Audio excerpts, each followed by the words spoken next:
bad than we would have if we were doing this differently. It's like, good Lord. Yeah. What a horrible situation to find yourself in. Yeah. We live in the fucking greatest country in the world. And they're trying to make it the worst. It's the best bad we could get this time around. Like, fuck me, man. Yeah. Yeah. Well, we won't get into federal politics then. Fair enough. Because it's not fun. No one wants to hear that shit. People get heated and people's feelings get hurt. And I need all the downloads I can get. Right. Not for any reason other than personal satisfaction. Right. I have no sponsorships. Right. Nobody sponsors the Angel Road Outdoors, and that's okay. Yep. I'm beholden to no one. Fair enough. Other than my wife. I've told people that I work with that I do this, but very few. Any of them follow you or some listen? have. Adam and I have done podcasts for I've seen a few of your time. guys' here and there. And they used to be real crazy. Mm-hmm. Like we were just, I would try to say the most fucked up shit I could to get Adam to crack. And I was just telling my buddy Hank the other day when we were recording, I was like, he said something about the one that my wife and I did together. Okay. Did you hear that one? I did watch or listen to that while I e-scouted. So he was like, man, you really, what did he say? You really overshot your coverage there. Or you outdid your coverage or you married up, so to speak. Like, she seems really smart. And he's like, not that you're not smart. And I was like, no, hold on. I was like 10 years ago, I would print off sex toy reviews from Amazon and my wife would read them on the podcast. So whatever you think you just listened to, she's a gamer. She'll get down with us on some crazy shit. But that's funny. Danny Mosher, do you prefer to go by Danny or Dan? Danny, Daniel. I got all kinds of pet names my parents have given me over the years. So because I only think of you as Danny. Okay. That is my Instagram, Danny That's Mosher. Probably what it is. Thanks for coming over. Hey, thanks for having me. It's not many people get to come in to the Beat Laboratory. Right. This is where the magic happens. Yeah. I do appreciate it. Hey, I appreciate There's the a lot offer. of things you could be doing today, but you decided you'd come watching the Super Bowl. You're not going to watch it? Hell no. Why? I haven't been into the football thing in the last 12 years, roughly. Do you know how many people have told me this? Really? They're like, I don't give a shit about the Super Bowl. I can't tell you how many Sundays I have burnt. That Sunday evening hunt. Oh. So I could come in and watch the damn Lions lose. Oh, there it is. So it's like, it's been about 12 years since I've actually given up. The only time I watch it's during Thanksgiving. Do you think if the Lions were... If they were in the Super Bowl, I'd be watching. Just like consistently contenders, you may reconsider your Sunday... Give up your Sundays? No. I like it. I told my wife, next time I watch the Lions, they better be in the Super Bowl. All the way to the final. That's it. Okay. I won't even watch the playoffs. I can get down with that. You got to get to the final game, then I'll start watching. So I'm a hockey guy. And I think that's part of the reason that football doesn't matter to me. Yeah. My brother and I grew up, my dad played hockey. My brother and I played hockey competitively forever. My son plays hockey. Adam's son might play hockey one of these days. That's it. That's like all I know. So that's kind of like the number one thing. But even then, the Wings have been so hit or miss for 10 years. Right. I wouldn't commit to watching a Wings game. Yeah. We don't have cable. I'm not spending money to watch them. No. Until this year. Okay. They're good. And fun. Good, like consistently good. Different. Okay. But yes, like number 1 or number 2 in their division. Okay. Which is huge. They just beat the best team in the NHL the other night. Nice. But still, it's like I have a hard time doing somebody at my son's team practice will be like, "Oh, did you see the Wings game?" I'm like, "No, I was outside shoveling the pond or working out." Like, I'll still forego a professional sporting event to do something else. Right. And I don't know if I'll ever go back. I would much rather go for a walk outside. Oh, absolutely. You're an outdoors guy, like through and through. Yeah. Like you were just in the woods. You were just in the field today. Yep. Went out for a 2-mile hike, found one shed, and probably had 50 deer on the field when I went out. And you showed me an incredible photo. Yeah. Shitload of deer. We do not have a deer shortage problem down here. I don't think so. No, not down here. No. Even on the way over here, I seen a lot of deer tracks crossing the road there on Rattley Lake Road, I think it was. So many. And my wife and I just went for a hike. There's like a 80-acre piece just around the corner that is owned by the school district. Okay.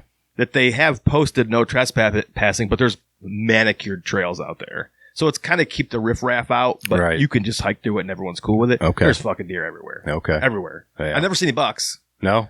No. It's pretty cut up around here to where everybody hunts, or a lot of people hunt, and or are baiting to keep them away from the hunters. And so everything gets shot over here.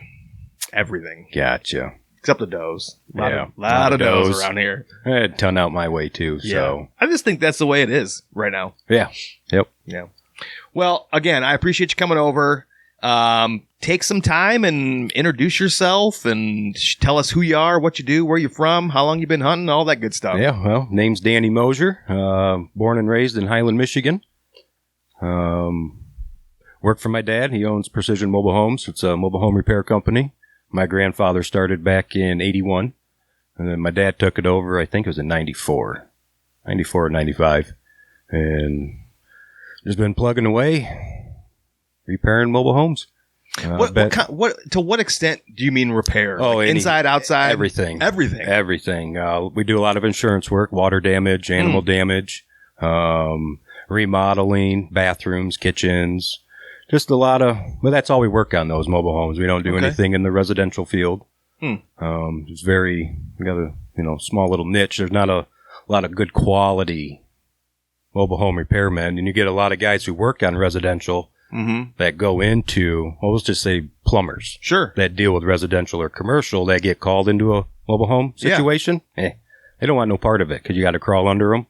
And there's anywhere between 12 inches to 3 feet between ground clearance there, and not a lot of people like going under them. But yeah, it's interesting. But yeah, we do a whole slew of stuff. We used to do roofs. I had a bone tumor in my hand on my second metacarpal, so we quit doing roofs. Really? And it's just me and my dad. We don't have a crew of guys. Oh, I got you. Okay. So it's just me and Pops doing our thing.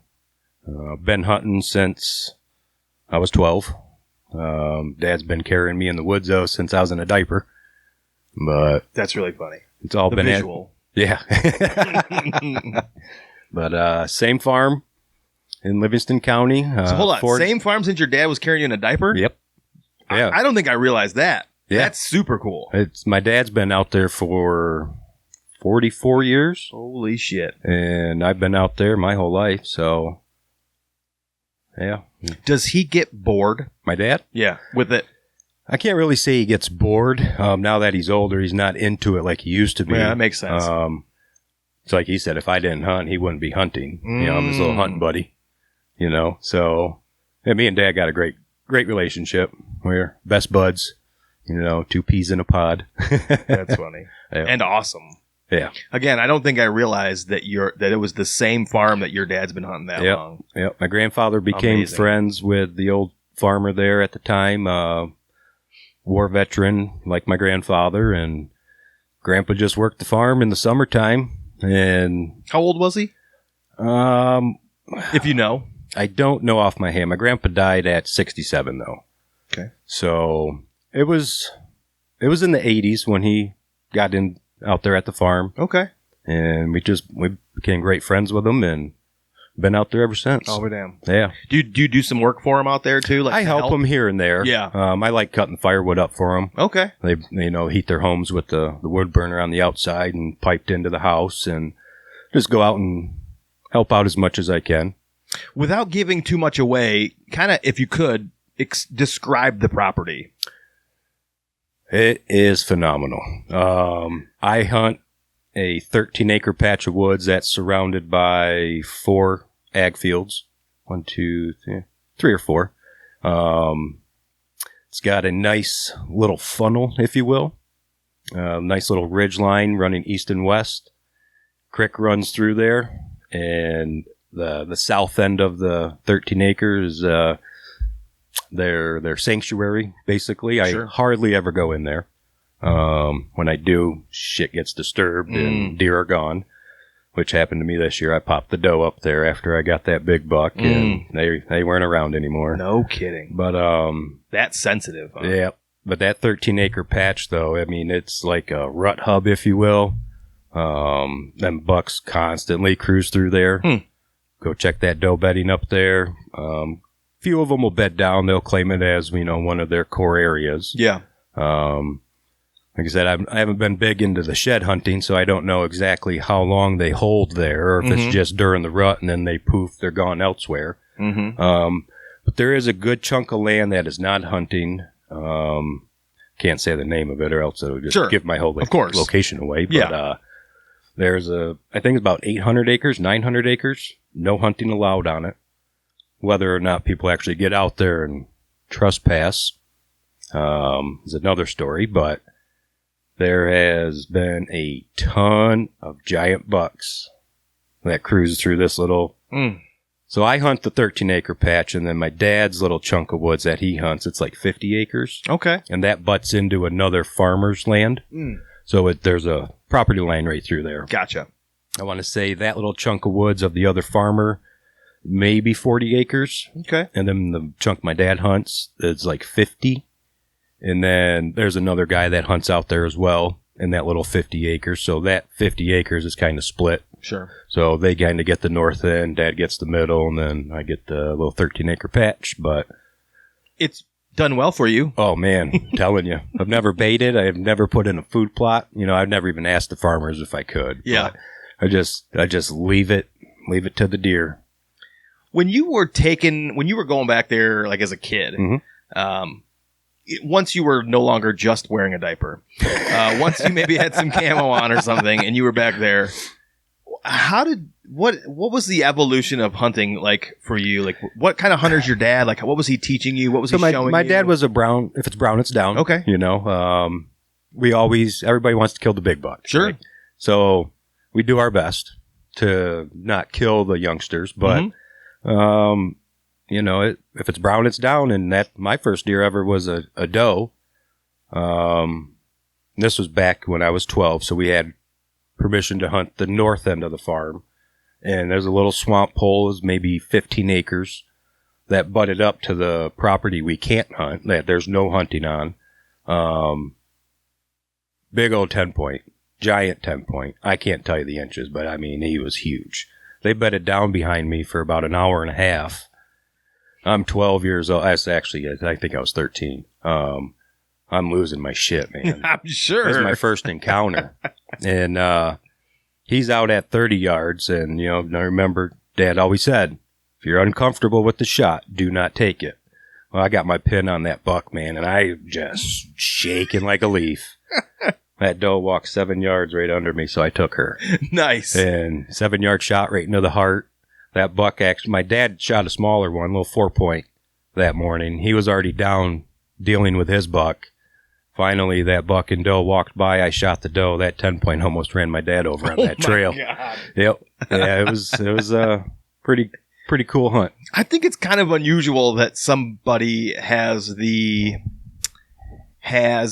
mental clarity to go, that's a big buck, but oh man, I'm shaking too much. I'll just shoot the doe. It's funny. Most guys would be like, fuck it, I'm going to wing one. Well, I've had that too, but sure. It's funny though. Some of my cousins give me some shit.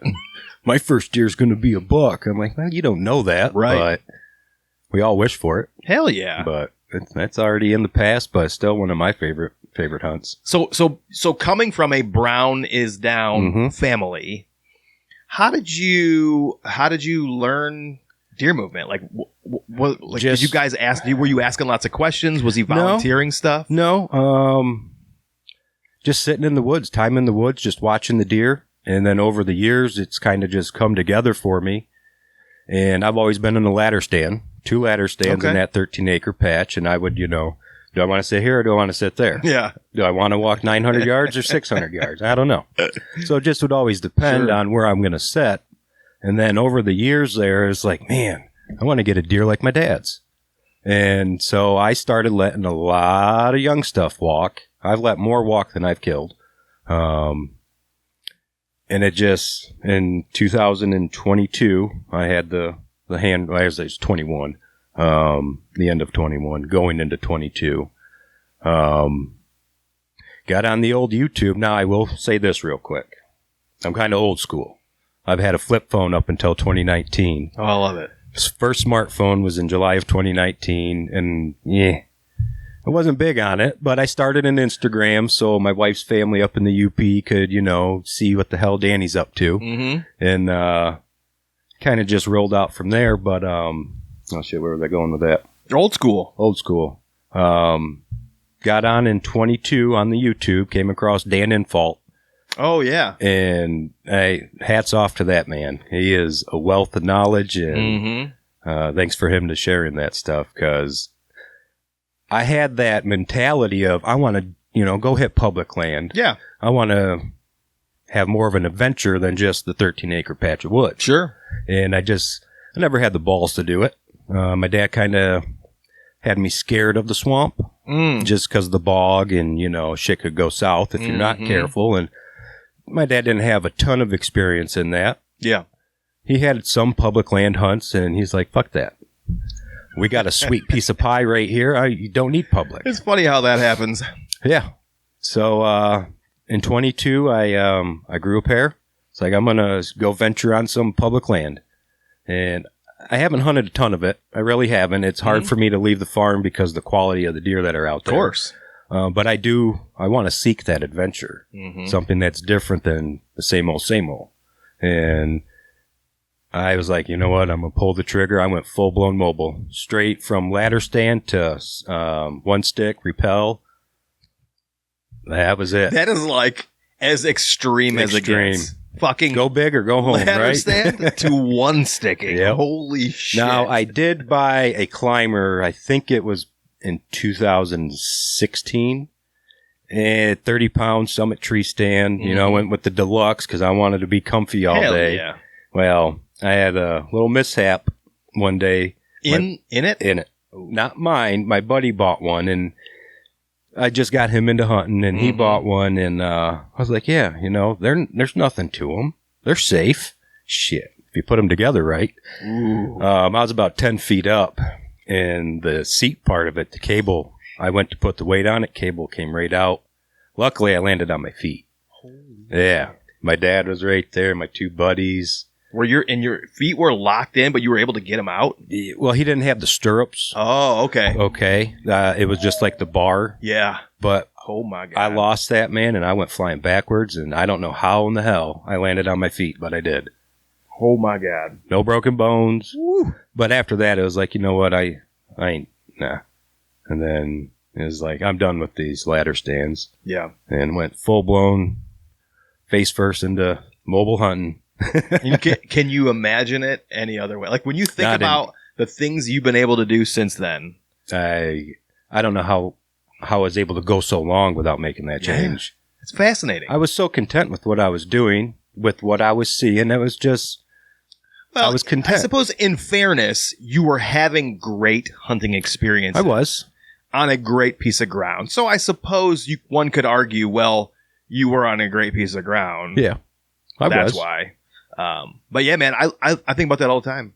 I think about how many times we tore down a permanent set with climbing sticks in the middle of the season. Yeah. Because we needed to move 50 yards and it still didn't work. Didn't work. All that louder than shit. Right. And you let the deer know you were there. Yeah. And that's why I've never moved those two ladder stands. They've been in the same two oak trees for, God, every bit of 20 years. I'll be damned. So, and I was content. I'm going. Yeah, there's fucking 4 generations of deer have been born and died. Oh yeah, and those those have just always been there. Yep. That's amazing. And there is, I don't know if you remember the post I made of the doe out there that had triplets this year. Oh yeah, and I got her around 11 years old. God, that amazing. Doe, she goes by those ladder stands. She looks right up at them, and I witnessed that while I was in my saddle 30 yards away. And she come walking right in, would look right up at that damn. It's like, haha, I'm not over there. I don't have the heart to shoot her. Yeah. At this point, sure. She's been around for so long, and I'm pretty sure she's the one that goes into heat first in that doe group. Yeah. And that's, why the bucks be coming in there that last week, October, first week of November. And did you say she always has triplets? No. This was the first year I've seen her with I've ever seen a doe out there with triplets. Now, I've never been big on the cameras. Oh, yeah. I bought one probably in 2006, a Primos trail camera.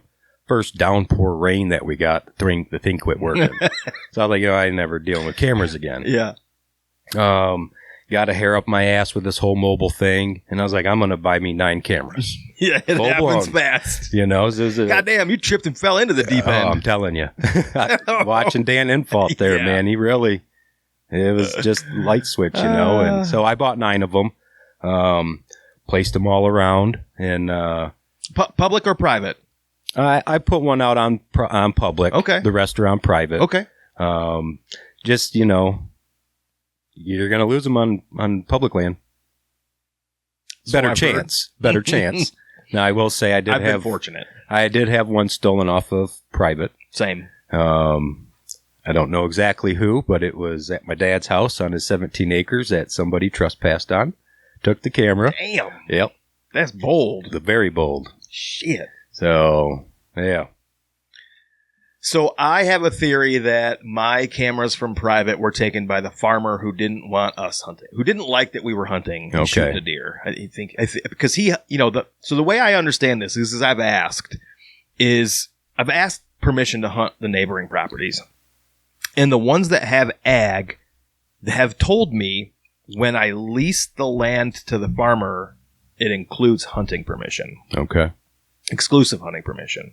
And so if I were to be given permission to hunt, it would have to come from the farmer. So the farmer, I think, probably prior to us getting there, probably had the run of the mill on shooting all the bucks.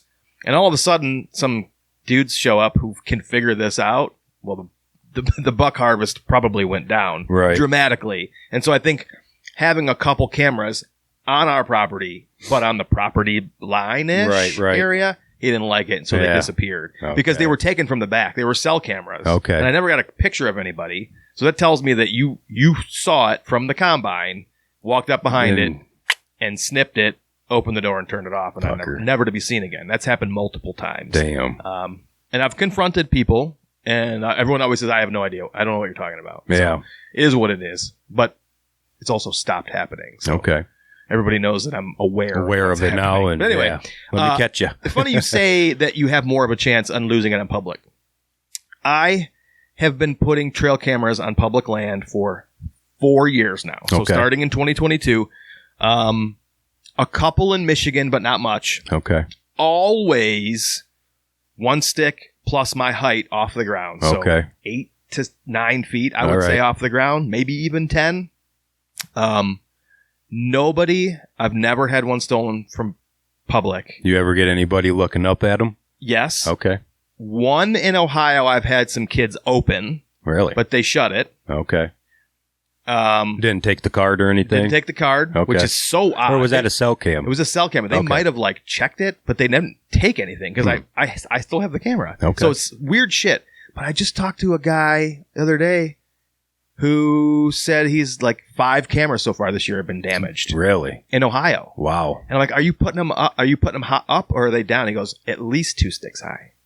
So dudes are in those woods climbing trees. Fuck with his cameras. Wow. That's ridiculous. Yeah, that is shitty. I've always heard it was squirrel hunters, but what do squirrel hunters have to gain? Yeah, right. Why squirrel hunters? Yeah. Maybe it's just why is a squirrel hunter climbing a tree? Why is he carrying something to climb a tree to begin with? Right. Yeah, I don't know, man. I've been fortunate. Yeah, the one I did put out on public, it was about 14 feet up. Yep. And I really think it was too high. And it wasn't, the sensor wasn't getting set. Okay. So I only had very few pictures. Yeah. But it was over a major scrape. I mean, the roots of the tree were exposed. Damn. It was about the size of half of this table. Holy shit. It was huge. Right next to the road. That's nobody amazing. Back there. Unbelievable. Nobody. No trash, no tree stands, no trail cameras over this scrape. I mean, I didn't even find any casings, shotgun shells or anything. Amazing. So I threw my buddy Jeremy into there. I think he hunted it twice. He ended up getting down. The deer had came in shortly after he got down. Oh my gosh. And yeah, so like I said, I haven't done too much hunting on public. I've been out maybe close to a dozen times here throughout the last few years. But I did throw a hunt in the swamp on public land, and I went down one trail too far. I should have stayed back at that other trail, but I went to like the last trail in the marsh there, and they had come out on the trail I was hoping for, but they hooked to the left, went to the north, got my scent. And I did catch a little bit of rack through the pine trees. Okay. But I'm not sure exactly how big he was. Sure. The rubs that I did find in that area were waist high. Okay. Or higher. So Nice. I knew it was something shootable. But I'm not sure exactly what he was. Let's go back to, we're going to come back to that. Sure. But let's go back to when you first got into mobile hunting and you decided to one stick. So you bought a saddle, right? Did you say saddle? Yep. And a one stick. Yep. Are you still one sticking? Yes, sir. I didn't remember you saying that either. Yep. I got the Eastern Woods Outdoors one stick with the UP platform. Okay. That's what I got. It's 15 inches, and then I threw on a two-step aider. And when I attached that thing to the tree, it's I set it at like 8 feet, cinch it down, and it's about 7 foot 9 inches. The little platform is off the ground. Oh, shit. So my first move, That's incredible. I'm almost 8 feet off the ground. Damn. It's not for everybody, though, is it? No, I guess not. I remember going to an event one day, and somebody was giving a demonstration on one sticking. On one sticking. And I watched him do it. Now, granted, it's fucking July or August, and he's just struggling and dripping with sweat. And I'm like, I can't do it. I can't imagine doing it. And Adam was there, so I'm like, hey, man, that's you, brother. He's like, fuck no. I remember talking to him about it there at the meet and greet. Holy shit. I wonder, have you ever done the multiple sticks in a platform or the multiple sticks in a lock-on? So I did get the multiple sticks. I bought some Hawk Heliums. Straight trash. Not a fan. That's where I started. Oh my God. I attempted, right? I was going to climb up and I was just going to use the last stick and tie in with my saddle. My second stick, I thought it was bit onto the tree perfect. Yeah. It was tighter than hell, but I don't know what the hell happened. As soon as my foot hit that first rung, that whole thing went. Oh! Yeah. Luckily, I was tied in with my tether. Sure. But I never again. So, yeah, I just went straight to one sticking. Okay. Because it was during the COVID shit there, and you couldn't get everything. That's true. So I ended up buying 4 different repel systems. Yeah. The 2 of the Mammoth 2.0s, I think they are. It's a belaying device. Okay. And then there's one from, I think it's pronounced Petzl. Oh, yeah. Okay, I bought one of their big repel devices, like 10 inches or some shit. It's just too much. Yeah. Because I couldn't get the Mad Rock Safeguard. Oh, I gotcha. It was on back order, coming from China and shit. So I wanted to get something for the coming season. Sure. So I just went and I just ordered a shit ton of stuff. And just tried to figure it out from there. But then finally I was able to get the Mad Rock Safeguard, which is only 3 inches, if that. Real compact and small. And then this is where I've been since. What do you carry for rappel? Do you carry 40 foot? So my hunting rope is 35 feet. 35. Yep. Because I cut 40 foot. Well, I wasn't thinking. You need to tie your knots, blah, blah, blah, and you're going to lose a few feet there. Sure. Surprisingly. So my rappel rope for hunting is about 35 feet. Okay. And then I got another one strictly for practicing. Oh, okay. Just because I practice in a pine tree most of the time, so it's real sappy. It is all sticky. And where I hunt, there's no pine trees. Gotcha. So I do have 2 different ropes. Huh. And then the Mad Rock Safeguard is rated, I believe, for 8 millimeter to 10 or 11. I forget exactly what it is. I think it's 11. Well, over the years, my 9 millimeter rope has stretched. Oh. Well, I think it was October 3rd. It was. I sat for 13 hours that day and wrecked my legs. When I got down that night, I wasn't even fully to the ground, maybe a foot from the ground.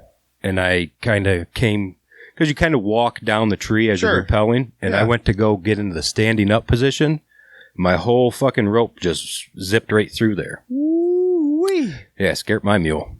Damn. So I ended up ordering some 10 millimeter rope, and wasn't really a fan of that. It was stiff running through there. Mm-hmm. So I'm still using the 9 millimeter rope, but I took a little grinding tool and just etched in some texture on the curvature on the Mad Rock, just to bite in a little bit. Huh. I was like, if it's going to chew the rope up, I still got 200 feet of rope because I bought a shit ton. And I was like, fuck it. Etched it a little bit, and I haven't had a problem since, but I do need to get a new one ordered here, though. I don't know, man. I just like the compactability of it. I agree with that wholeheartedly. It's just, it's definitely for me. I love it. You never just want to sit down? So I did. October 3rd, like I said, I wrecked my legs, my sciatics. I already have sciatic nerve issues as it is. And that's why I've never really jumped into getting a saddle in, my younger years, if you will. Just because I was so nervous about it bothering my legs. I didn't want to spend the money.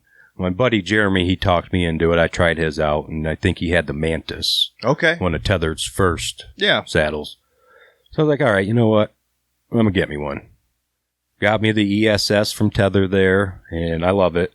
So he turned me on to saddle hunting, and then I turned him on to one sticking. I'll be damned. So he was doing multiple sticks with a little platform. Yeah. Well, now I got him one sticking. He configured his Hawk Helium stick with the platform. Eastern Woods Outdoors, they sell the standoffs that can go on the Hawk Heliums. Oh, I didn't know that. Yes, and it's worth every penny. And then you basically just take the other ones right off and put new ones on. Interesting. So you can go, they're right here in Lapeer. Yeah. Eastern Woods is now. They got them strictly for the Hawk Helium sticks. Okay. So he ordered some. They work great. Nothing slips on them. So he cut his climbing stick. I think he had 36-inch climbing sticks. Full-size ones. Yep. He didn't like how long they were, so he cut them. Mm-hmm. Well, then with me one sticking, he's now down. I think he's down to a 15-inch stick. Holy shit! Yep, and he's repelling. He's 47. He's one good sticking. for him. Yeah. Damn. Yep. I think he's 47. Sorry if I got that wrong, Jeremy. But yeah, he's one sticking. Oh, yeah, it's just a blast. Can't remember what I was just gonna say there. Fuck! I just derailed myself. Anyway, that's neither here nor there. So, who got you into filming? I've always had a desire. I've always loved photography. Back in high school, I was in a photography class. I've always just had a drive to shoot nature. Not with a gun, but with a camera. But also, yes. And then Painted ARO came out with that Mag Pro for the compound, and I was like, you know what? I got this smartphone. Put it to use. Yeah, I'll just start videoing because I had so many videos on my little flip phone. Can't even see the damn thing, and I got a lot of stuff on that, but it just, quality ain't there, ain't even worth sharing.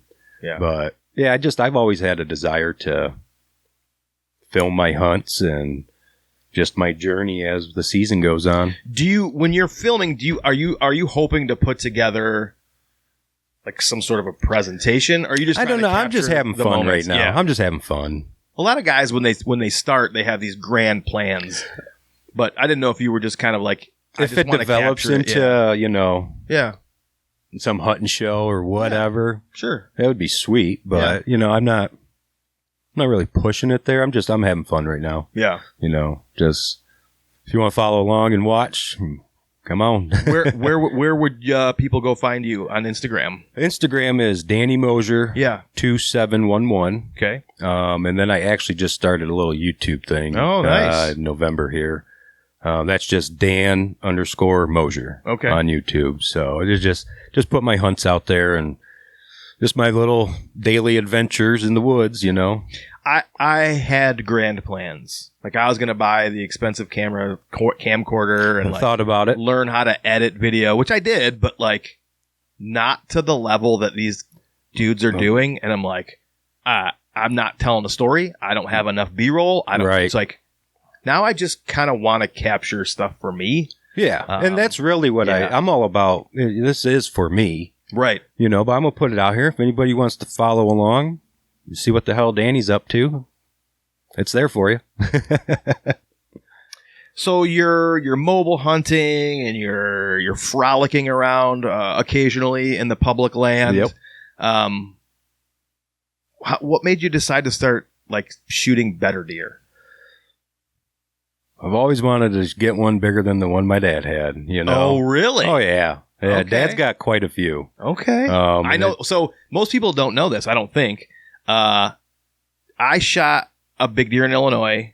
Was it your dad's buck that he shot here? Yep. We were both taking it to the taxidermist at the same taxidermist at the same time. Yep. And picking them up right around the same time. I think you were 2 days before me, or the day before.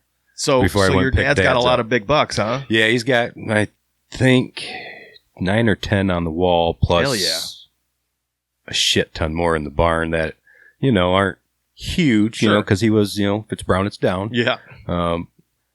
But yeah, that one he shot in 23, I got video of in 2020 with EHD. Really? Yeah, I'm 99.9% sure it's the same deer. I seen him at the end of November, beginning of December. Swelling went down, tongue was back in his mouth. It was December. It was muzzleloader season.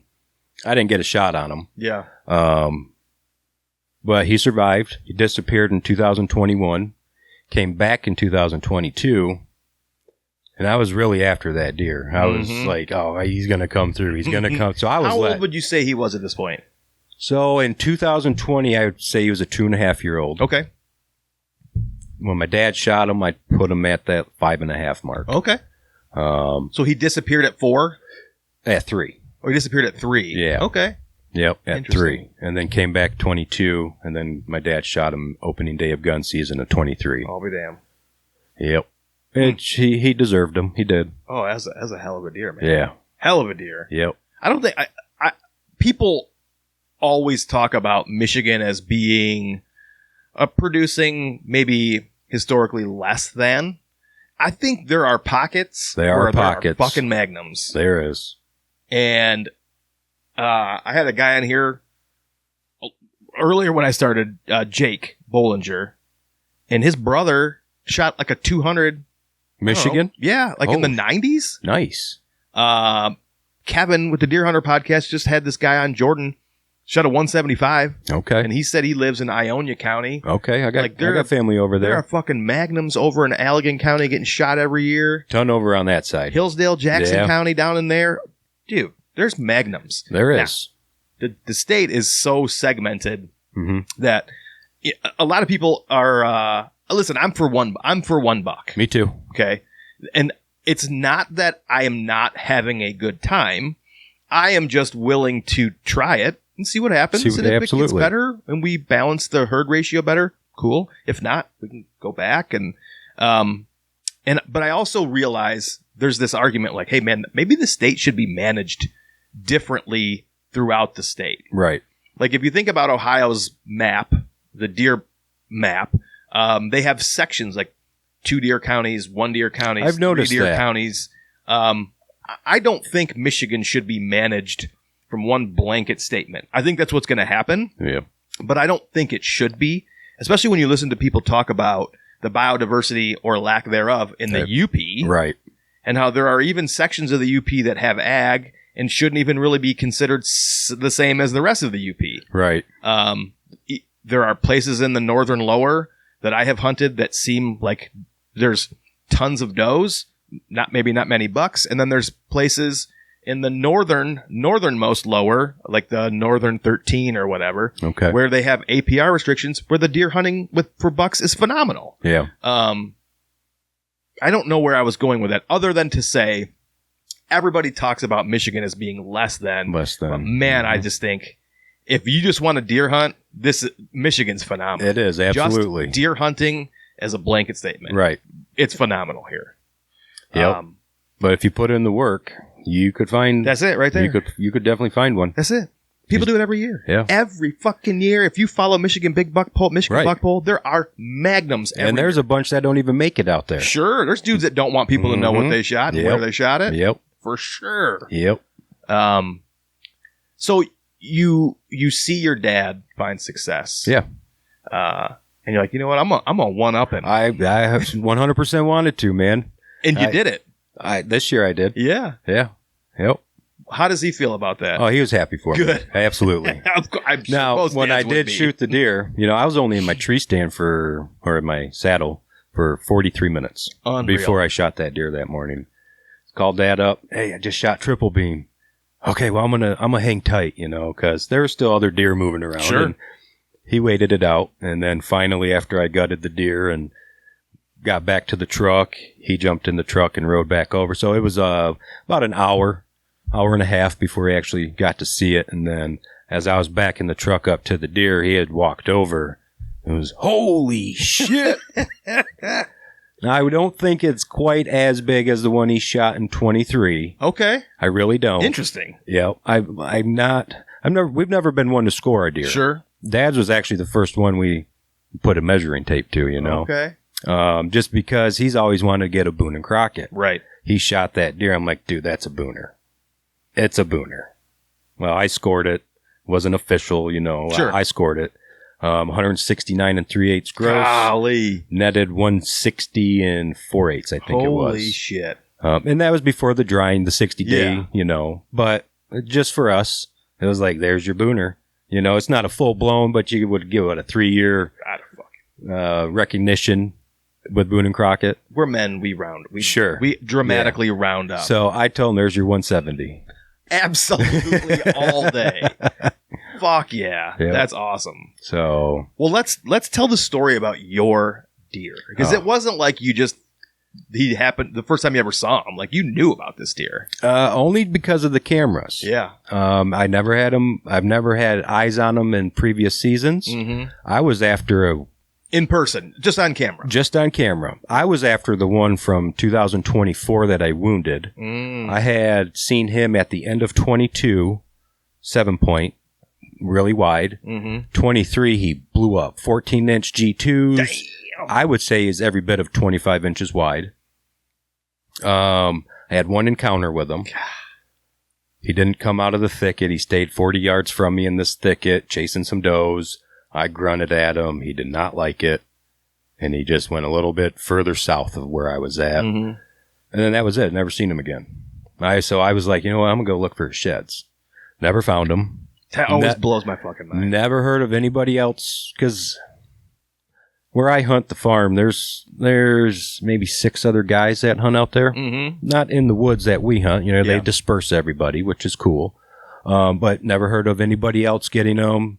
The neighboring farm, nobody got him over there. So I'm like, all right, hopefully he's still out here. 2024 comes and he blows up again. Now he's a mainframe 8 with a split main beam on his right side, common base G2 and G3. I'm maybe close to 16 inches now. I can't even imagine 16-inch G2s. Oh, good dude, Lord, man. And I'm not 100% sure on that, but I mean, the pictures, there's just like, holy hell. So that was the one I was really hoping for here in 2025 to come back. But I wounded him in 2024, blew through his back straps. The video's up on my Instagram if anybody wants to actually see it. I don't think I've seen it. Oh, you haven't? No, I don't think so. It's gut-wrenching. Yeah. So I get triple beaming on camera here in, I think it was June 2nd. Of 24. Of 25. Oh. Of 25. And I knew right then and there, I was like, well, if the common base 8 don't show up, I'm going after triple beam. Okay. And so I just kept the cameras running. Me and Dad went out there in beginning of August.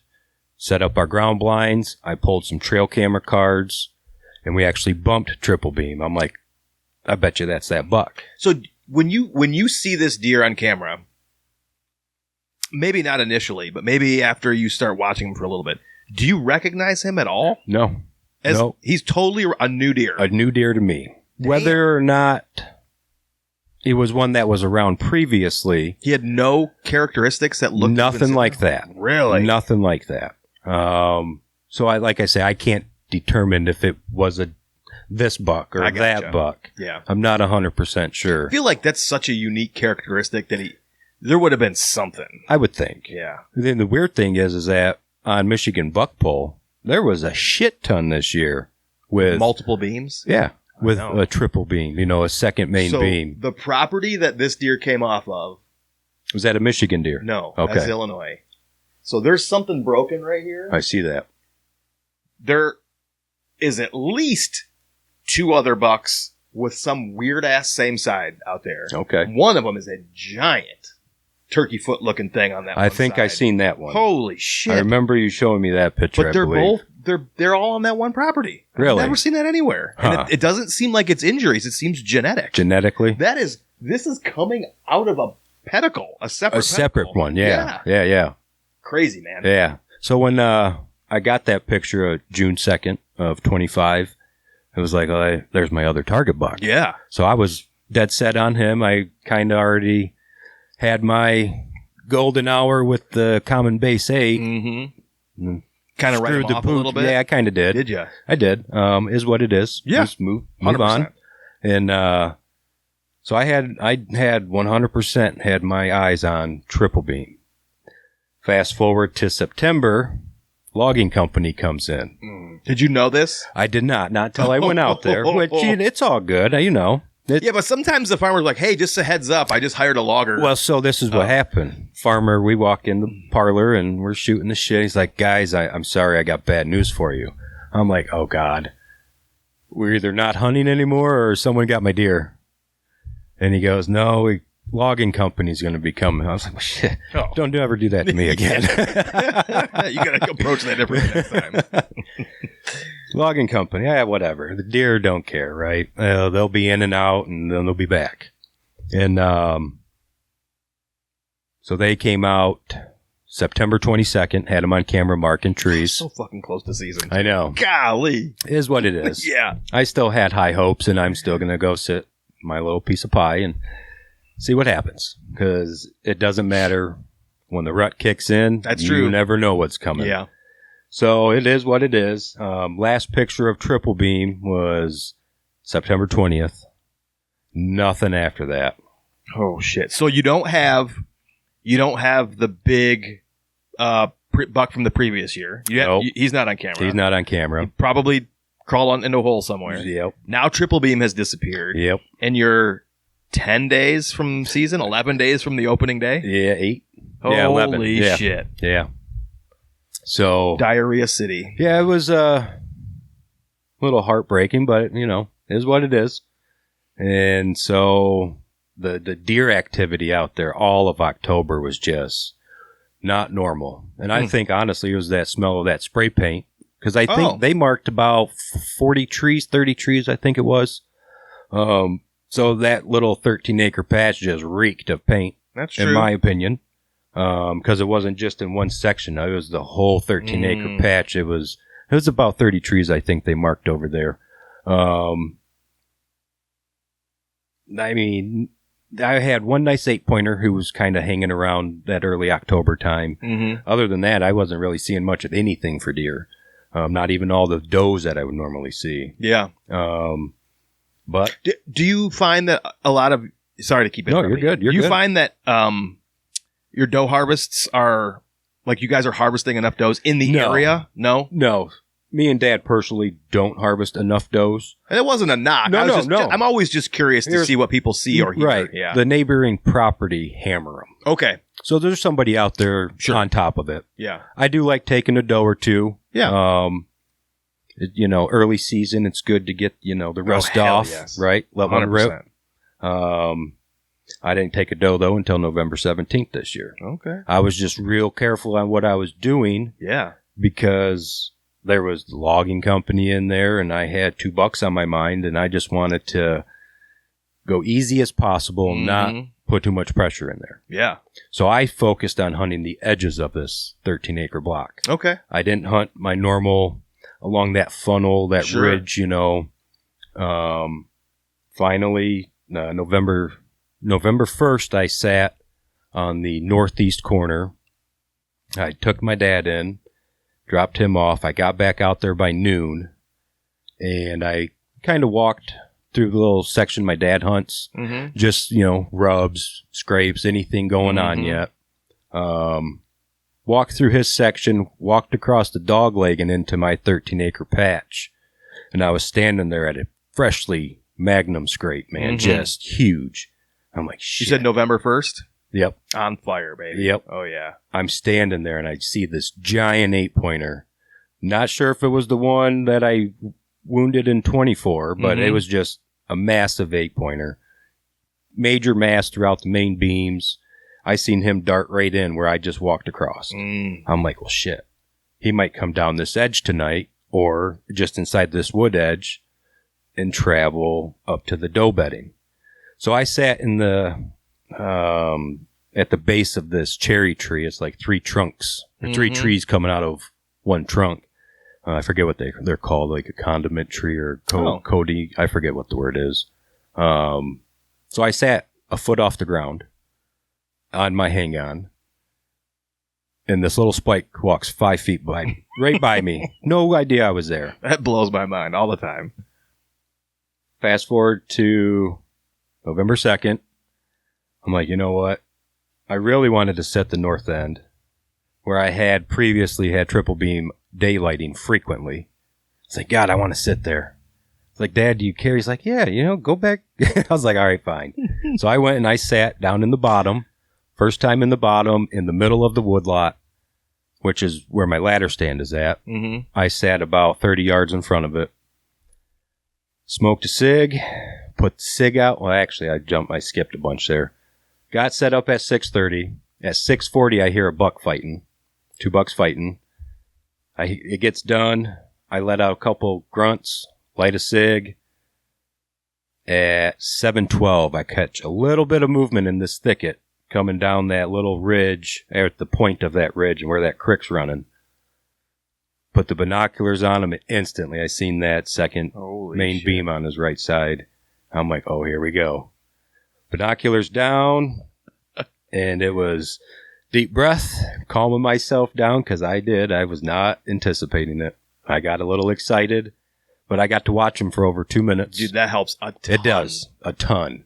And I used to think that the longer you had, the worse it was going to get. Oh. I think if you have 60 or more seconds, you're able to peak. Yep. And then if you know how to do it right. Down. Yes. If you know how to calm yourself down. Yeah. That took me a while to learn. That buck fever, how to quit that shit, because that'll ruin them, guy, Well, if you had to give one piece of advice, what is it right now to calm down? I just like to take a few deep breaths, count to 10, and tell myself, I got this. That's it. I think in that video of me shooting that buck, you can hear me breathing. Oh, yeah. Yeah. I can also see your arrow shaking. Well, and that wasn't really buck fever. Oh, I don't got. I was watching it. I don't got the steadiest of hands as it is. Plus, I'm always jacked up on caffeine. So yeah, okay. That's funny though. My buddy was giving me shit. I was like, I really wasn't buck fevering. Oh, it would have been for me. I would have been so excited. But that's what first thing I thought. Yeah. Honestly, for me, I felt like I was in the most calmest state. That's amazing. I've ever been in when I've shot a deer with my bow, and he come walking in on my left side. And I don't like drawing back too soon. Mm-hmm. I really don't. Yeah. So I waited. I wanted to see, is he going to turn to his left or is he going to stay to his right? What is his demeanor? Does he seem like he's on a mission? It seemed like he came down there to see what buck grunted. Oh, okay. I've noticed in a few of the pictures of him, if you look in the video, him walking in, his tail sticking straight out. Mm. And I've never really seen a deer do that. It's either up, down, or, low. Yeah. But his was just sticking straight out. And I got a couple other pictures of him where he's walking through and his tail's doing the exact same thing. No shit. Yep. That's something that I bet a lot of people don't pay attention to. I know I don't. I really focus on the demeanor of the deer. Their body language. Yeah. Are they on alert? Are they freaking out? That in 2024... that big 8-pointer, I was actually climbing my tree that morning, and him and that doe walked by me 30 yards, and my wind was blowing right at them. Hmm. They carried on with their way and went up to that bedding area. No shit. They didn't give a shit about me. Huh. I'm pretty sure the deer know my scent and are, somewhat okay with it. but not fully. Interesting. Well, you blew my tits off when you told me you lit a cig in the... Yeah. Do you smoke in the tree? Oh, yeah. You're a fucking wild man. Yeah. Oh, That's old school gangster shit. I get it from my dad, man. My dad, he'll eat candy bars. Do you know how many motherfuckers won't they'll piss wear in a their bottle. clothes in their fucking car? Man, I've gone out so many times right after work in my work clothes, and I've had great encounters. Not, nothing shootable, but Yeah. great encounters. You play the wind right, just set off just on the right side of the trail. Right. Sense pushing away. Yeah. And what's gonna blow at you if you're playing the wind correctly? Right. But it still just cracks me up because there's the guys that won't wear their hunting clothes in their vehicle, and then there's Danny who don't give a shit, grunted and then lit a cigarette. Like typically it would be like I had a cigarette and I put it out and then I grunted so that I was ready. It was like, no, I'm gonna have a dart while I'm. Yeah, it wasn't even legal shooting time. So if he did walk by me, I couldn't have taken him. It's amazing. I love it. So it's like, fuck it, I'm gonna have a cig. Maybe I heard you wrong. No, I heard you correct. You heard me correct. I will say, I find that if I am dipping something mint, that the deer never care about my spit. If I have a different scent, right, then because I'll have deer sniff it. You can see them sniffing. Oh, absolutely, absolutely. And they don't care if it's minty. Yeah. Well, Michigan, we got wild mint here. Wild mint. So, yeah, I agree with you on that.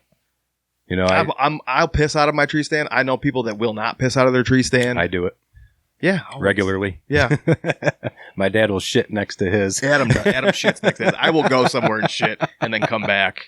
I just don't want the wind to swirl into me all the time after I take a dump out there. But sorry. You're good. Yeah. So the deer seems to be coming in because he's curious as to what was down there. Who made that noise? Who was grunting at me?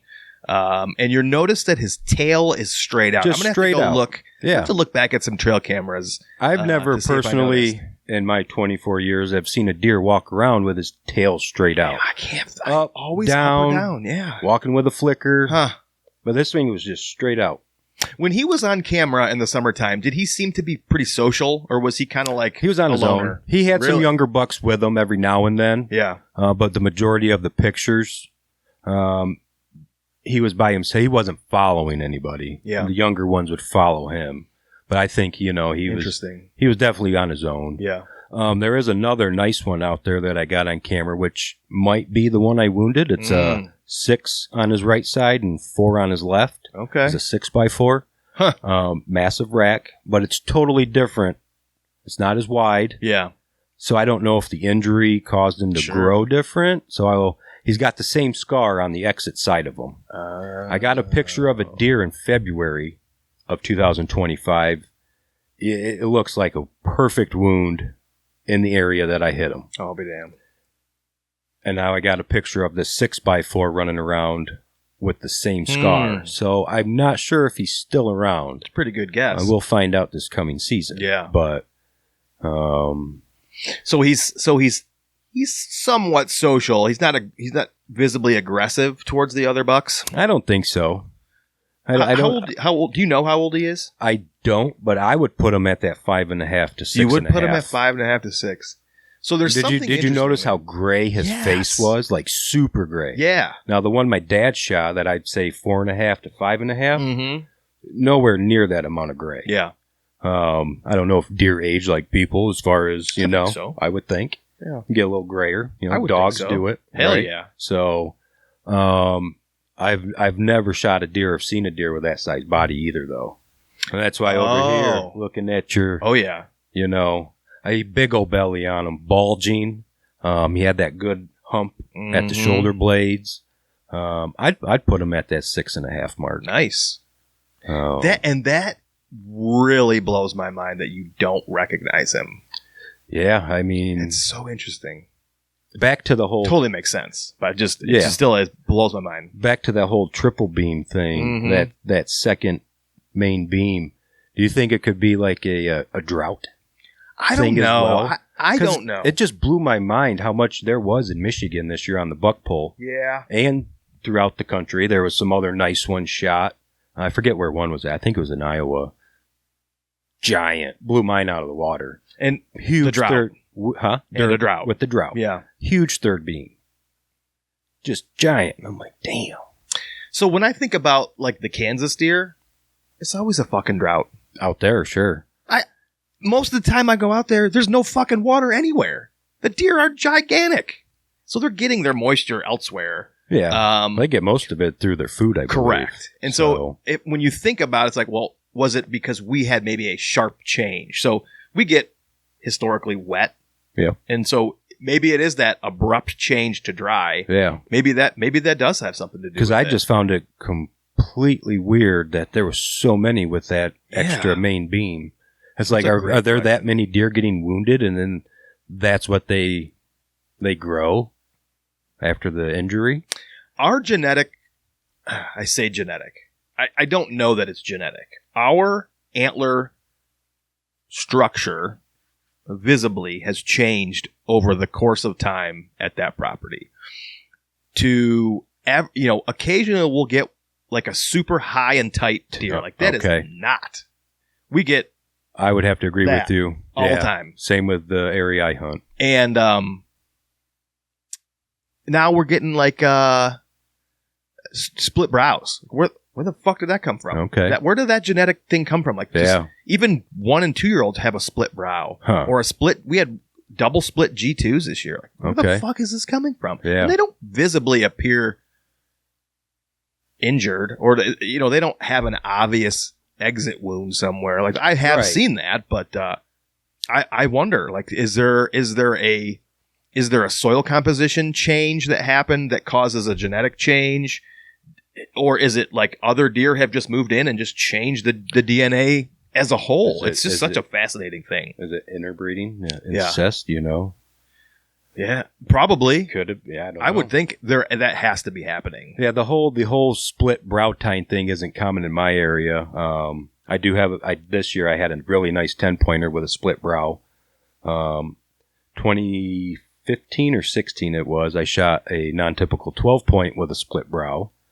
I really want to shoot a deer with split brows. Yeah. That's on my list. Double split brows, or just you'll take one? I'll take a single. Yeah. Double split would be cool, though. Double split would be sweet. Yeah. So there's people probably yelling at this. Finish the fucking story. Uh-oh. Because I keep derailing you. So the deer is coming in, tail out, probably looking for who grunted. Yep. Then what? You're cool. You're finally cool as a cucumber again. Yeah. So he finally makes his turn. He's going to go stay to the right. His right. My left. His right. And he's just glancing around. I think he noticed my, I carry my rappel rope in a small bag, just a little bag, and I have rubber twist ties, and I just wrap that up so it don't blow away. Sure. I think he's seen that laying there, and he kind of looked my direction right before he goes behind the tree in the video, and I think he's seen me draw. Okay.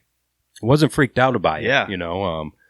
He's seen me draw. It is a cool video, by the way. I loved it, man. I can't believe it went down the way it did. Yeah. It's still shocking to me. But he comes around that tree. I'm at full draw.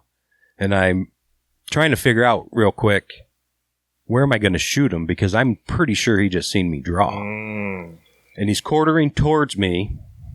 And it's like, man, if I sink it into the top of that lung, I'm hitting guts. Yeah. I know I am. Unless I really cut it close to that shoulder blade and 10 yards, maybe I could punch through there.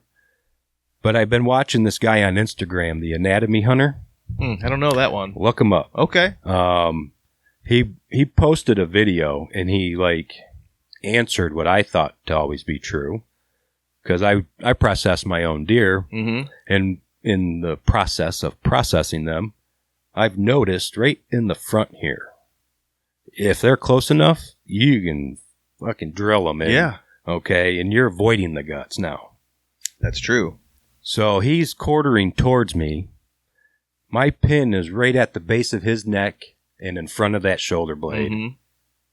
And it was that quick. I 100% was comfortable with taking that shot instead of trying to wait another second to see if he's going to clear this tree and give me more of a broadside. Because already in my mind, this is milliseconds, you know. It's like he's going to take off. He's seen me draw. He stopped. Now he's looking up at me. I have no choice but to drive it home, man. And I did. I drilled him right through the base of the neck, top of the heart, came out of his elbow on the right side. Shit. My arrow broke into 3 pieces. So once I gutted him, right up here, my fletchings were stuck on the inside of his cavity. Oops. Yeah. I had about a 6-inch chunk of the arrow shaft stuck in the top of the heart, and then the rest of the arrow was out on the ground. Whoa! Do you think it's like his from his legs? Twerked? Yep, twerked. That's the terrible word. Torque. He did not twerk. He torqued. Yeah. But yeah. Wow. Yep, broke my. What kind of broadhead was it? It was the Stingers. Oh, the Magnus Stinger. Yeah. 2-blade with the little bleeders. Yeah. We talked about that. We did. And I love them. I really do. Now, granted, I did cut my own arrows. Mm-hmm. Did the gluing of the insert. My insert did pop out. Yeah. I did find it the next day about 5 yards behind where I shot him at. Okay. It was laying on top of a leaf. So I got that still. But the insert had popped out of the actual arrow shaft. Mm-hmm. I was using, I think it was like the Bowen. It's a blue glue stick. You heat it up. Yeah. Get it on there. I've never had an issue. I've done mine for last 5 years now, and never had one come out, even target practicing or anything, and for whatever reason, that one came out. Interesting. But I'd say my arrows are 29 inches. Okay. And I would say there was probably about 20 inches of arrow that made it clean through them, and then the 2 pieces that were lodged in the heart and then up in the inside of his cavity by his neck. Could you see your arrow enter, or did you like black out? I didn't really black out, but because he was behind the tree almost, I was looking only at half of his face. So I snuck it right in to that tree. So on my bow, my phone sits like this. So my camera's on my left side. Oh, yeah. This way, while I'm holding the bow, I can easily work the camera portion of the phone. So in the video, you can't see his head at all, I don't believe, if I remember correctly, once he comes to a stop. Mm-hmm. You can just see a little bit of antlers on each side of the tree.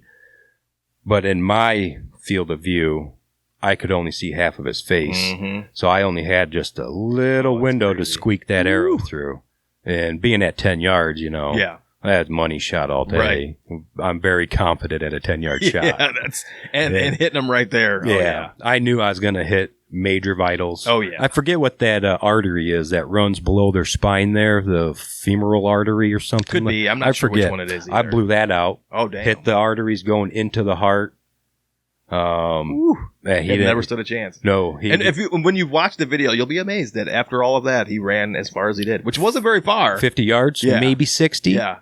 And it's funny in the video, because it all went down, I was like, oh, yeah, he ran through here. The fuck he did. He walked down my trail that's been there for 15 years. And he ran down my trail. No blood on it, though.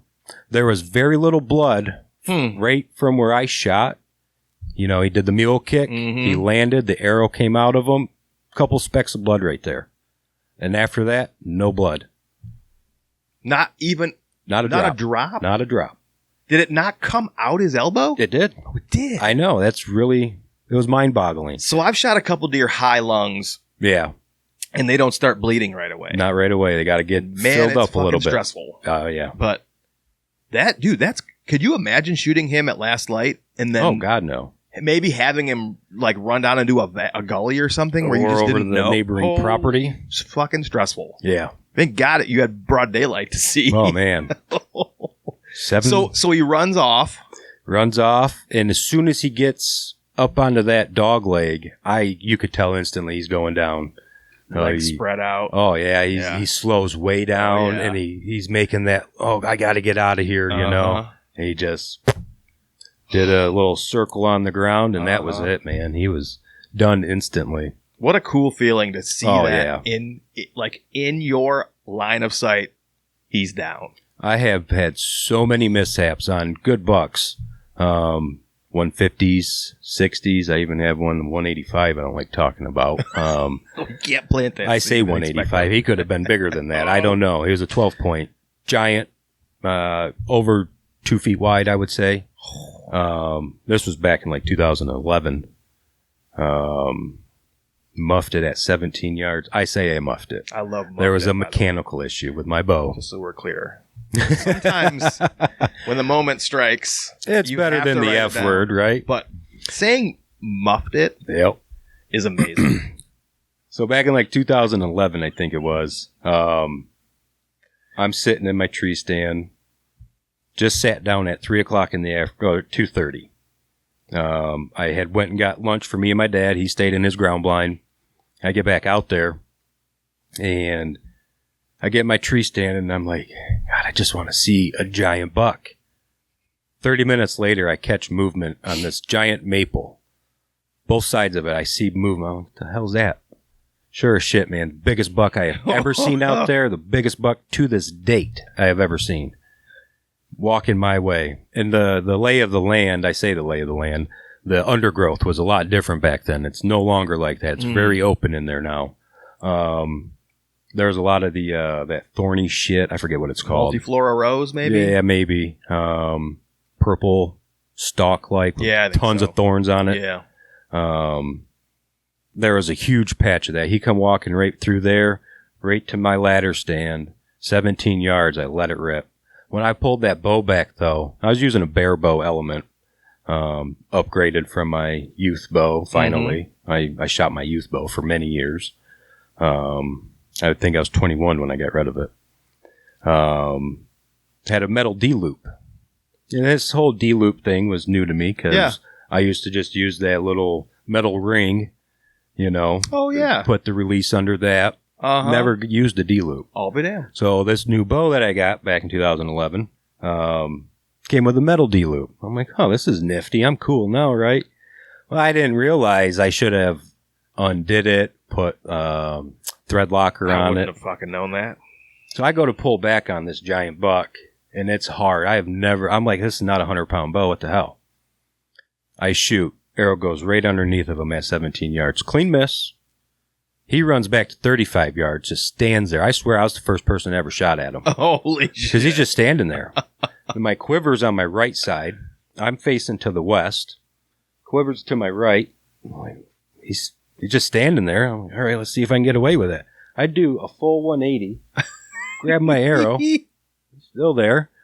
Knock the arrow. He's still there. I'm like, shit. And then I go to draw back, and I notice my arrow's just pointing right to the ground. My D-loop slid up about an inch. Oh. I'm like, well, shit. Deer's still not moving. It's been a good, solid 30 seconds. You know, he should have been long gone. I'm like, fuck it. I pull that bow back. I put it above his back. And I just let her rip. That thing was going perfect right towards his lungs. I'd say about 15 feet out in front of him. Hits a branch. Dives right down, cuts his front left leg clean off. You cut a deer's leg off? Yep. And he bolted. This happened at like 3:15 now. Okay? With the whole, here he comes, he's slowly working his way. This is at 3:15 in the afternoon. 5:30 came. We got down, go look before it got dark out. Hardly any blood going across the field. Get across the field, shit ton of deer take off, back out, go back the next morning, and we don't have permission to go on the guy's property, and we didn't. Was the leg laying there when you... It was hanging by a small Okay, so he was dragging a skin. flappy thing. Okay. But I mean, the bone was completely severed. Shit. It was literally hanging by a piece of hair. Oh my God. Tiny little piece of skin. Now, whether he lost it or not while he ran across the field, I don't know. I never found it. But about 10 yards in on the property line, you could see where he had laid down prior to us jumping all them deer out. Mm-hmm. So he ran. I'm sure he died in the swamp across the road. But we don't have permission to go looking. And is it private? Like where you could ask for permission to go look? It is private. I don't think the guy likes hunters, though. Oh, I hate when that happens. I can't recall. I feel like I remember way back when I was a kid, you don't want your deer getting over there. Make sure you get a good shot.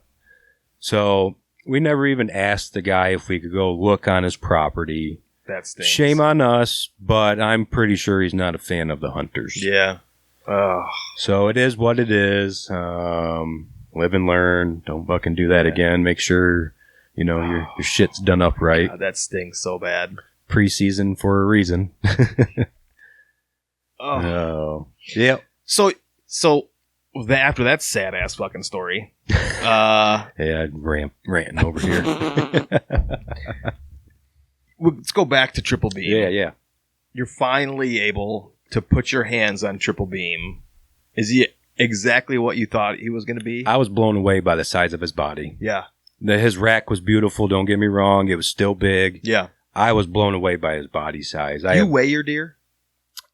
No, because in my dad's barn, we have only so many feet. Sure. And we just haven't bought a newer, up-to-date scale. We got old-ass school.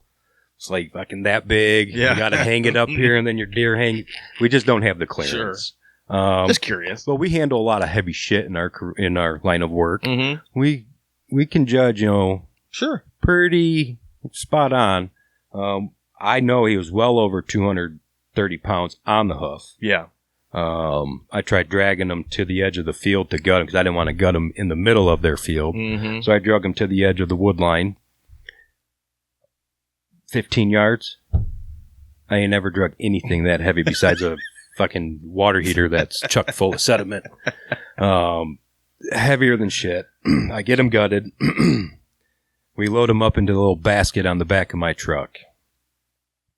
We're pretty sure he's 200 pounds gutted. Oh, I'm sure. Well, we're not sure. Yeah. No, 195 is what I put him at. That's a big deer, man. I know he's every bit of 195 all day. But the biggest deer, that thing was way bigger than the one my dad shot in 2023. That's amazing. Body size, the length of it. I do got a picture comparison. My dad's buck in 23, his whole body fit in the basket. Really? Yep. Besides like his skull cap. Sure. Yeah. My buck, base of his neck was still hanging out of the basket. That's amazing. Yeah, he was just long, super long, big bone, big body. I was more blown away by the size of his body than his actual rack. Yeah. To me, I honestly think his rack looked smaller because his body was so damn big. Fucking huge. Yeah. Yep. And I never even did put a tape on him before I took him to the taxidermy. So do you have the skull cap at home or no? I didn't even bother with Mark with that. Goodness. I'm waiting, man. I'm waiting. What time? That was November 2nd? November 2nd. So it should be. Should be.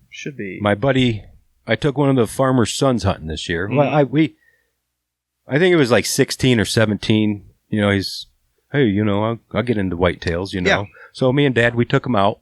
He sat with my dad that first year. Second year, he fiddle-faddled with the ladder stands, and he's a farmer. He's 26, 27. He's a farmer. He ain't got time to sit in the woods, right? So I think over the course of 10 years, he's maybe hunted a dozen times by himself. I think he's gone out and actually gave it a go. And hasn't had success. So this year, it's like, Max, man, look at all these deer I got on picture. Please, get your tags. November 14th, he goes out, gets his deer tags. Did I say 14th? You said 14th. Okay. Yeah. November 14th, he gets his deer tags. November 15th, he meets us in the parlor. We're going deer hunting. I said, great. We're going to sit in the ground blind together. I ain't going to hunt unless there's 2 deer out there that are shooters. I'm here for you, my man. You're going to get a frickin' deer this year. Giant 8-pointer comes running out. Not the one that I wounded her. Just another nice 8-point. 174 yards. Shot, miss. It's all good, Still early in the morning or in the day. We sat all day, though, just shooting the shit, laughing. That's what's fun. Oh, yeah. It was a good time. Took him back to his house, had a piece of pizza with him.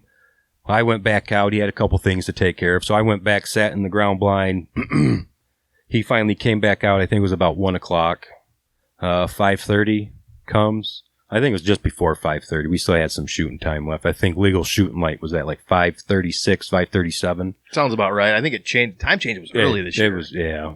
So like the last, down to the wire, mainframe 8, broken G2 though. He comes out, Max lets her rip, gets his first deer ever, opening day buck.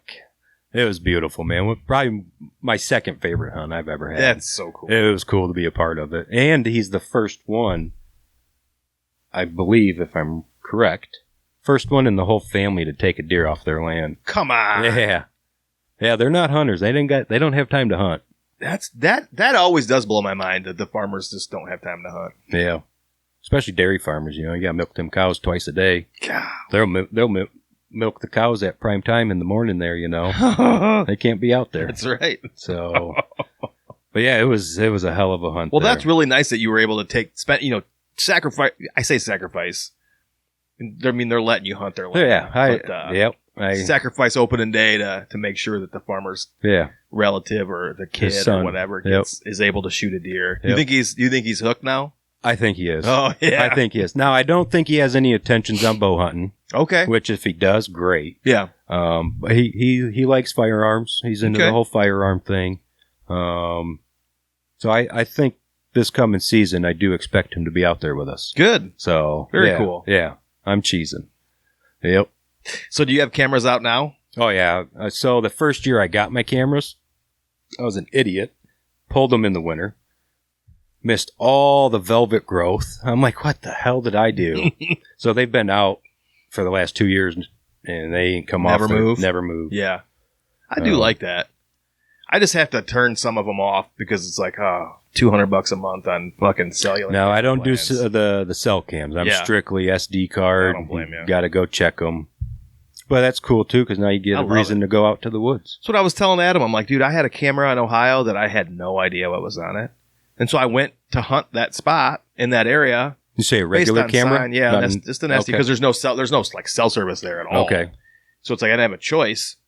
I was as excited as opening day to hunt that spot because I had no clue, predetermined idea on what is or is not here. Right. Everything is a clean slate. It felt so good. We are very seriously considering, and we've said this before, no cell cameras at our property where we know how the deer are moving. Just cell cameras? We could put SD card cameras, but we don't want to have those things being sent to us all the time. If we want to check a camera, cool. But yeah, I only use them for intel. That's all I want to know. I'm not like, I'm going to... I like watching them. Yeah. I'm a pervert. I like watching... And just the growth. You know, like with triple beam there. June 2nd, all the way up till September 20th. Well, actually, November 1st, I had him on camera. I never got to finish that portion of my story. Yeah.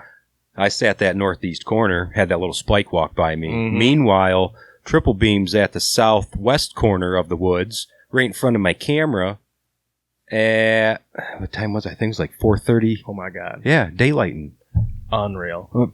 200 yards from me. Yeah. But I just like them for intel. Yeah, it's a tricky thing because if I'm sitting around and like the kids are watching a show that I don't really want to watch, I'll look at pictures from 10 years ago. Oh, yeah. Or not 10 years ago, like 5 years ago.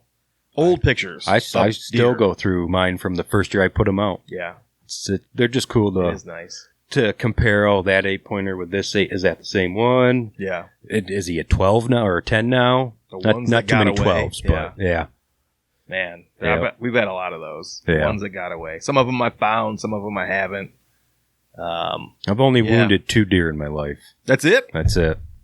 Step that game. That's fucking rookie numbers. Show off. I've only wounded 2. I shot a deer in the spine again this year. And a doe. First opening night. I've spined. Every time I got to come over my bridge to the fucking weak side, I'd fuck it up. Yeah. And Adam's like, dude, it's so efficient. Like, it is pretty efficient. I don't have to do any tracking. You don't got to track them or drag them, really. Terrible. I feel terrible. Every time I do it, I feel terrible. Let's talk a little bit about where you think Michigan's going as a state. So, you've already said that you're okay going to a one buck state. But absolutely. Where do you think we're going to go? Do you think we'll end up getting there? I don't know, man. I really don't. Honestly, I haven't really kept up with the whole... what's the term I'm looking for? I'm drawing a blank. I haven't kept up with all that kind of info. Sure. For one, I had never have time to go to those meetings. Yeah, like, that's tricky. What's Josh? Those NRC meetings, like Josh does. Yeah, with the Whitetail Project. Yeah. Or Yep, the Michigan Whitetail Project. Yep. Which is phenomenal. Such a great job. Yeah. Kudos to you, Josh. Mm-hmm. Keep it up. But I have no time in my regular day to go to those meetings. Now, if they held them down this way, maybe. Yeah. But I don't have time to run to Lansing. I don't have time to run up to Gaylord or whatever they're at up there. I forgot they had one up north. Yeah. There's an area in Novi they could throw one in there, 100%. Do one close to here. Yeah. And I think it was Josh. He posted NRC members. Mm-hmm. Hell, there's one right in Highland, where I grew up. Yeah. 5 minutes from where I live. They should have something down in this area for people to go to. Yeah, that are in this area.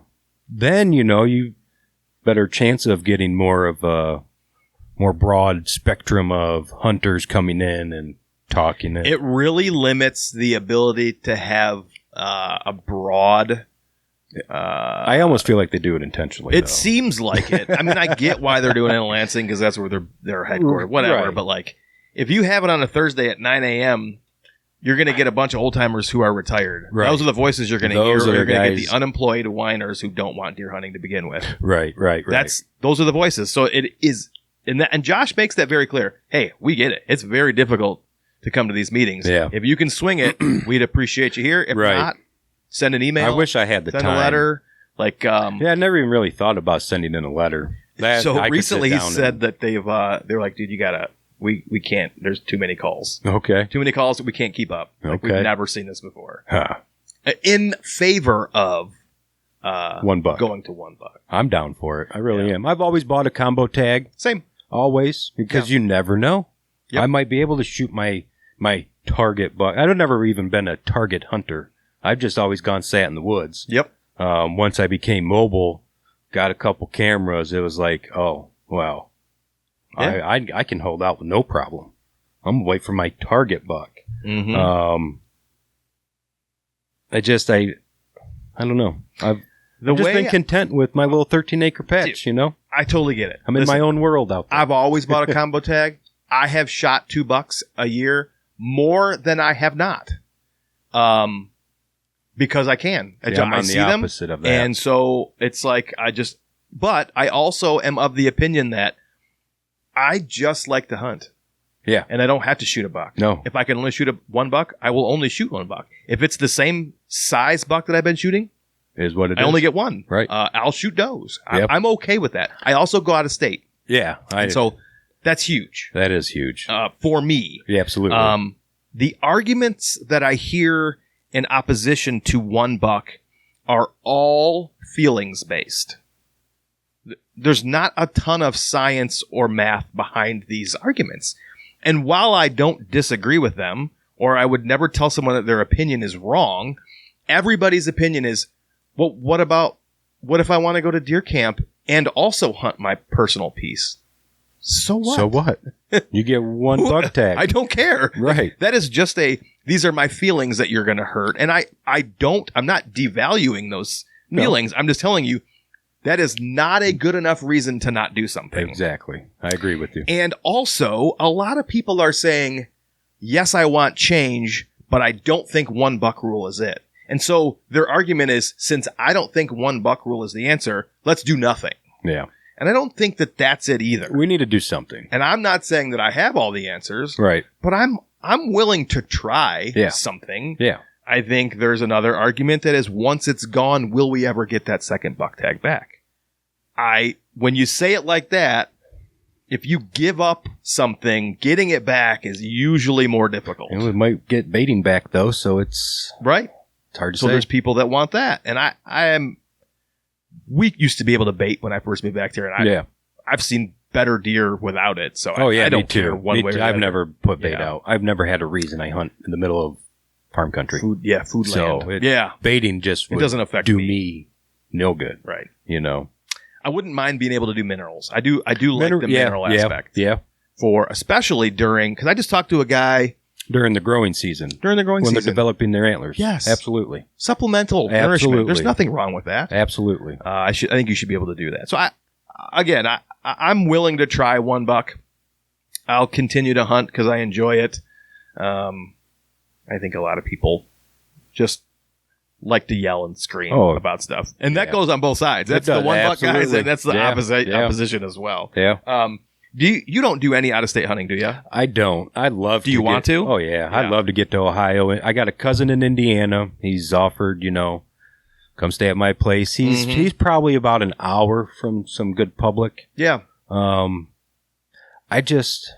been so content in my little 13-acre patch, I'm making the change, though. Mm-hmm. So when will I get out of state? I don't know. I'm going to give it a go eventually, though. Will it be this season? Probably not. If I do, it'd probably be in New Jersey. I've been offered. I got some friends that live down there. That is not a state that I have ever heard anybody say they're going to go to. I think just the adventure would be cool, and been meaning totally. They've been down there for I think 10 years now, and I haven't been down to see them. So I think if I were to do an out-of-state hunt, that would be where I were to go first. And it's like $160 for the tag. Do you know who Greg Litzinger is? Only from your page. I've seen. I think he's a New Jersey guy. Oh, really? And he hunts the salt marshes over there. Okay. And there's another guy, Hornhub. You ever heard of that? I have. Hornhub. Yep, I think he's in Jersey. Okay. Their deer population is low. It's like 180,000. Wow. Yeah, their deer herd. Interesting. I didn't realize that. And I think last year, if I remember correctly, anybody can correct, but I think they only sold like 80,000 tags. Oh, shit. Yeah.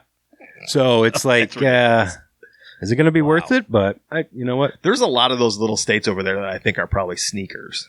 It's a good possibility. Like Delaware. Well, I don't know if you've seen the story I posted with that New Jersey buck my buddy sent me a picture of. I probably did, but it's not ringing a bell right now. Giant, like fucking 5 or 6 point. Huh.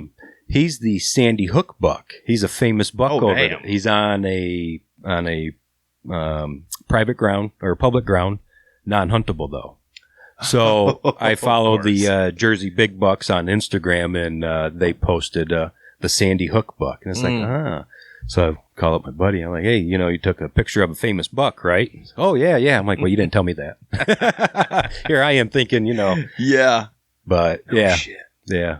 Yeah, there's a lot of guys that I know that are like, maybe they started in Maryland, and they've moved on to other places. I would love to do Maine.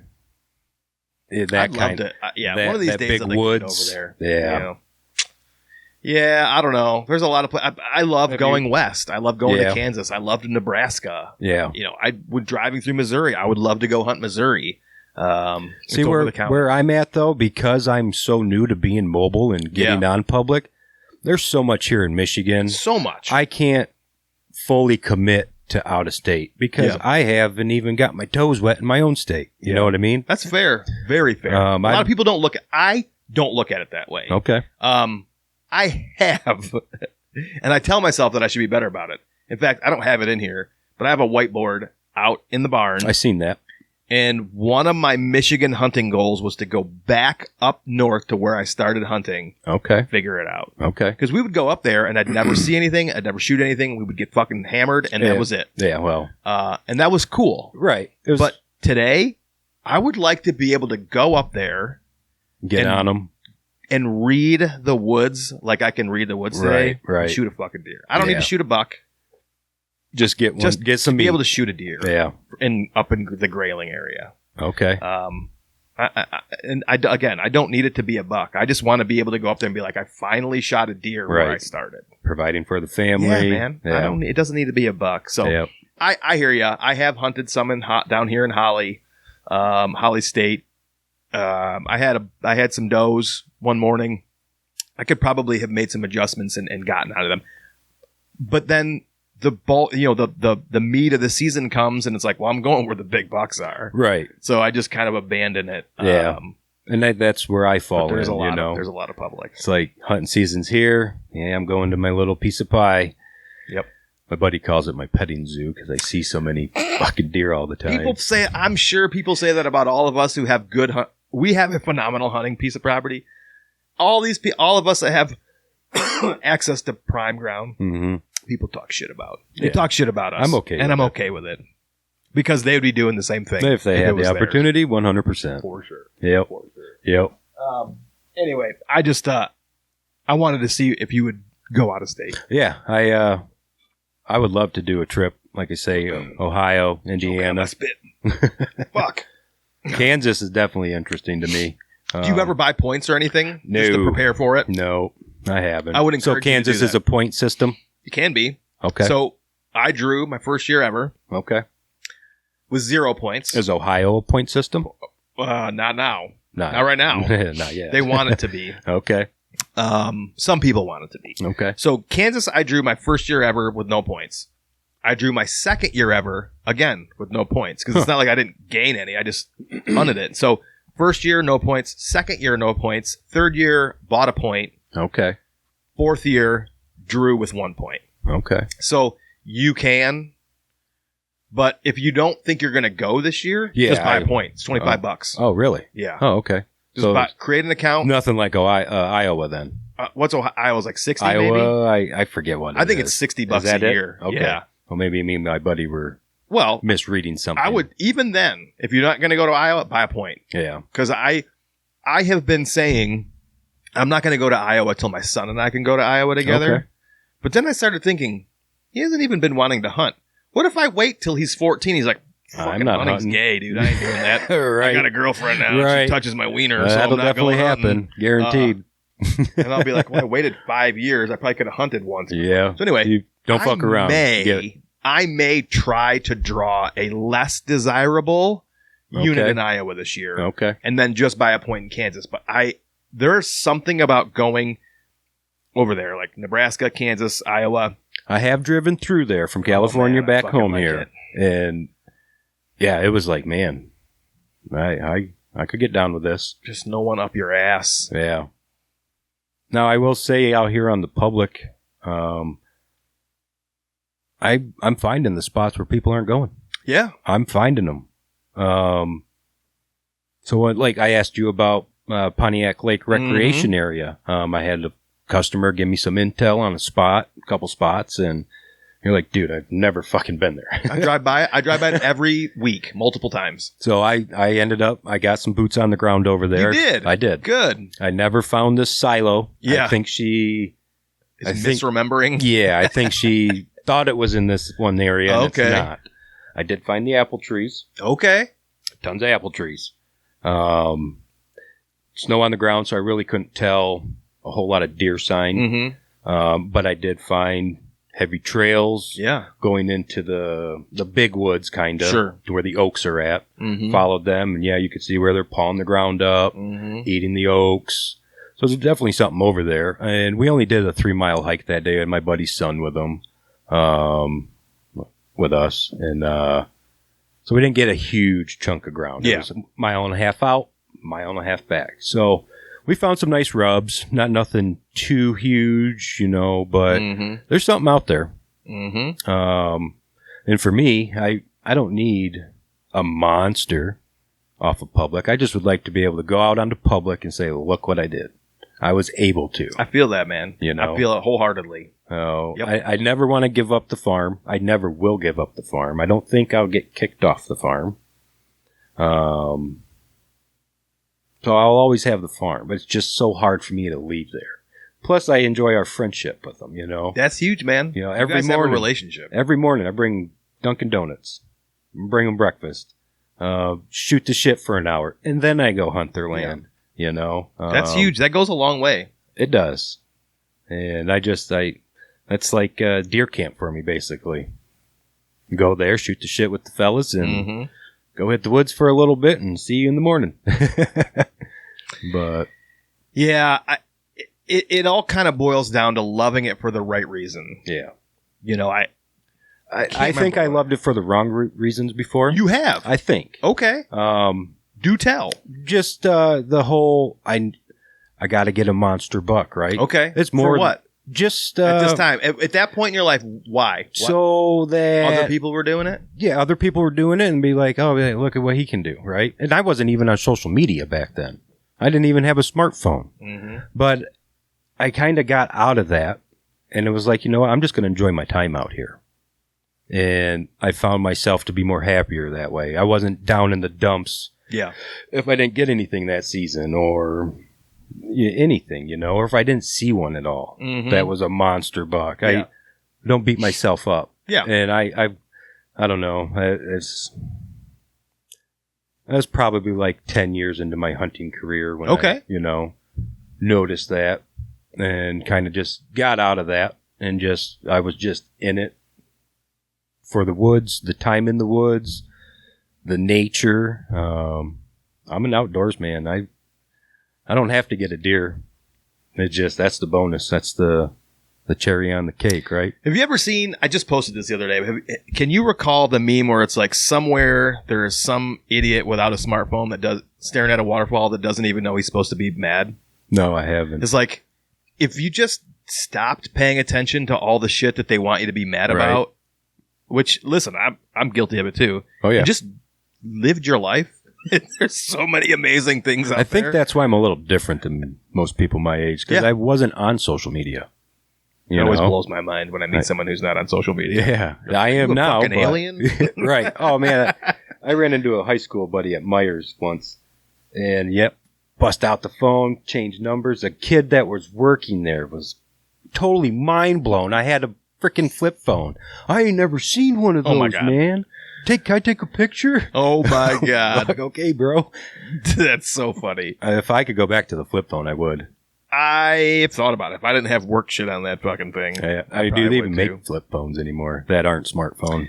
They do. Like, we have one for the kids to use Jitterbugs? Maybe. I can't. Because that was for like the old timer, the grandparents. Yeah, with the big buttons. Yep. Then maybe it's not that. Oh, track phone. It's called. It's track phone. Okay. So we wanted a phone for the kids.